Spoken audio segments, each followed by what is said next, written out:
Good evening, guys. Welcome back to market analysis. So today let's look at what happened to the market. So currently SGS Nifty is trading around 15,780 levels, close to 100 points higher than the Nifty closure.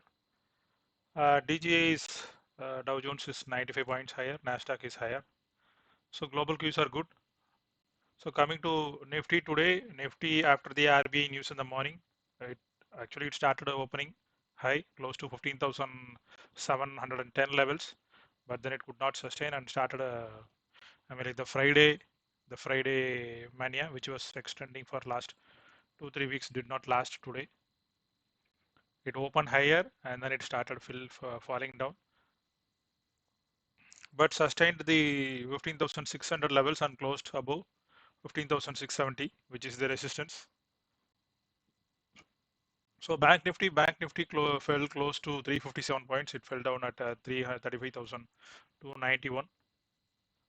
If you see the banking stocks, everything was underperforming today. HDFC Bank, 19 points down. ICICI Bank was 7 points down. Kotak Bank, Axis Bank, only IndusInd Bank was performing good.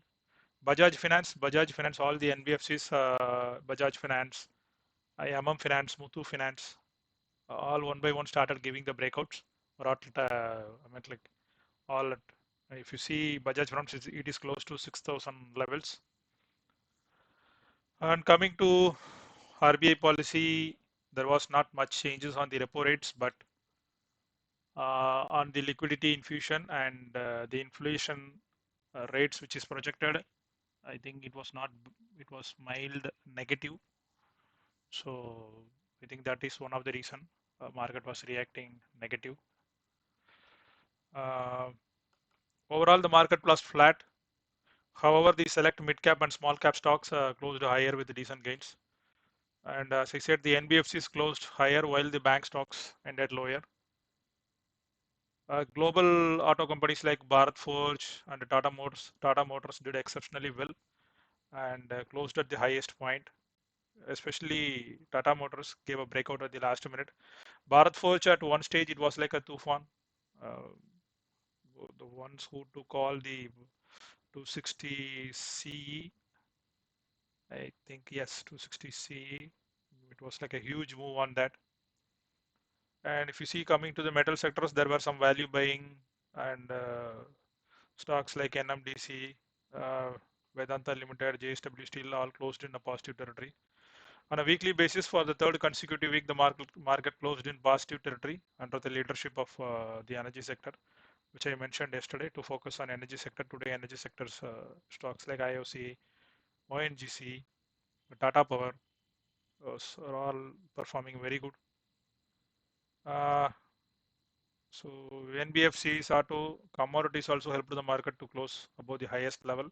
So on a whole, Nifty made an all-time high. If you see during the week, FII sold to the almost 4,500 crores. But in the month of June, up to date, the FIIs infused almost 1,550 crores in the equities.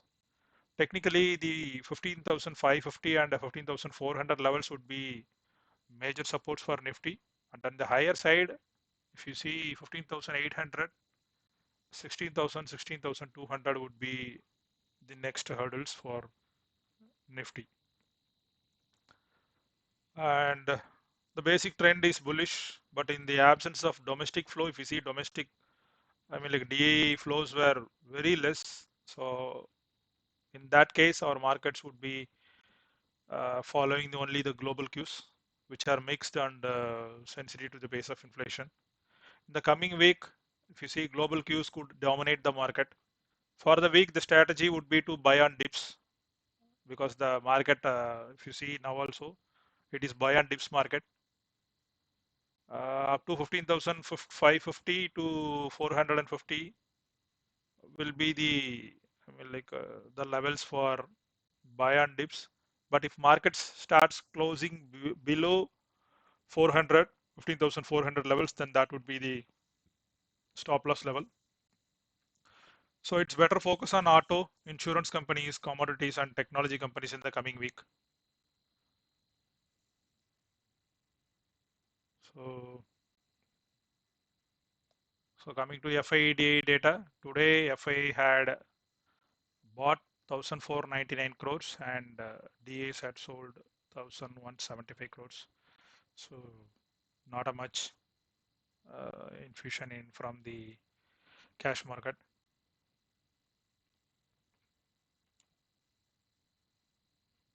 So this week all PSU banks were performing very well.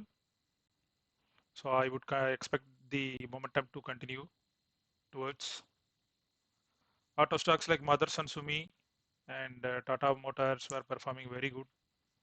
So the next in pipeline for the breakouts are BPCL and if you see in the last minute today, I mean after 2:30, close to 2:30, uh, I mean like India Bulls Housing gave a huge breakout, and apart from that, uh, Bharat Forge gave a huge breakout. So overall, it was a fantastic week. As I said on the last week on the weekly forecast, uh, to focus on the stock specific actions. So index doesn't perform too much, even though it made an all-time high. It was not much gains from the index due to the CB margins and the volumes got reduced. But on the stock side, it was wonderful. So many stocks gave a huge breakout. PNB, Redington, and if you see Tide Water Oil, uh, all massive run this week. All the mid caps were huge runs on that. So that's all from today. I believe you like the content. So if you like the content, please like and subscribe. Thanks, guys. Let's meet on a detailed video on tomorrow about the next breakout stocks and momentum stocks for the coming weeks. And a few interesting things I would add up on that. If you have any specific topics to be covered on that, please post on the comments. Let's include that also. So overall, thanks guys. Have a great weekend. Bye.